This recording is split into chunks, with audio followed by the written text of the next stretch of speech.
जय श्रीमन नारायण। राधे राधे। चलिए अब मैं आपको कार्तिक मास की कथा का अध्याय 2 बताती हूँ।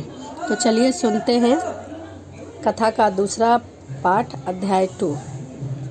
भगवान श्री कृष्ण आगे बोले, हे प्रिय, जब गुणवंती को राक्षस द्वारा अपने पति और पिता के मारे जाने का समाचार मिला तो वह विलाप करने लगी। हाँ नाथ, हाँ पिता, मुझे त्याग कर तुम कहाँ चले गए? मैं अकेली स्त्री तुम्हारे बिना अब क्या करूँ? अब मेरे भोजन वस्त्र की व्यवस्था कौन करेगा? घर में प्रेम पूर्वक मेरा पालन पोषण कौन करेगा? मैं कुछ भी नहीं कर सकती। मुझ विधवा की कौन रक्षा करेगा? मैं कहाँ जाऊँ? मेरे पास तो अब कोई ठिकाना भी नहीं है। इस प्रकार विलाप करते हुए गुणवंती चक्कर खाकर धरती पर गिर पड़ी और बेहोश हो गई।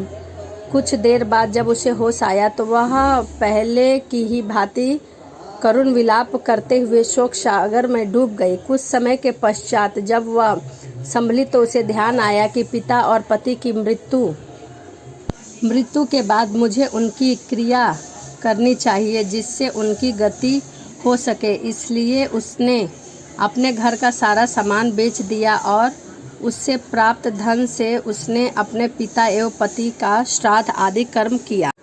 तत्पश्चात वह उसी नगर में रहते हुए 8 पहर भगवान विष्णु की भक्ति करने लगी। उसने मृत्यु पर्यंत तक नियम पूर्वक सभी एकादशियों का व्रत किया और कार्तिक महीने में उपवास एवं व्रत भी किए।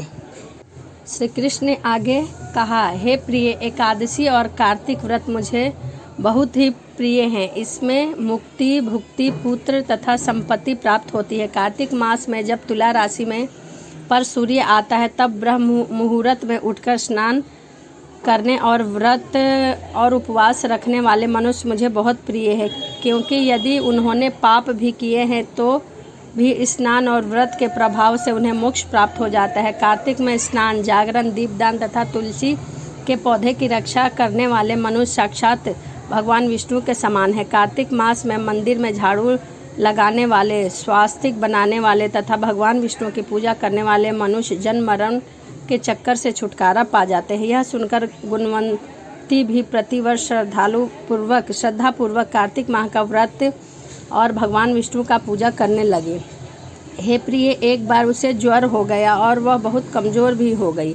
फिर भी वह किसी प्रकार गंगा स्नान के लिए चली गई। गंगा तक तो पहुंच गई, परंतु शीत के कारण वह बुरी तरह से कांप रही थी। इस कारण वह शिथिल हो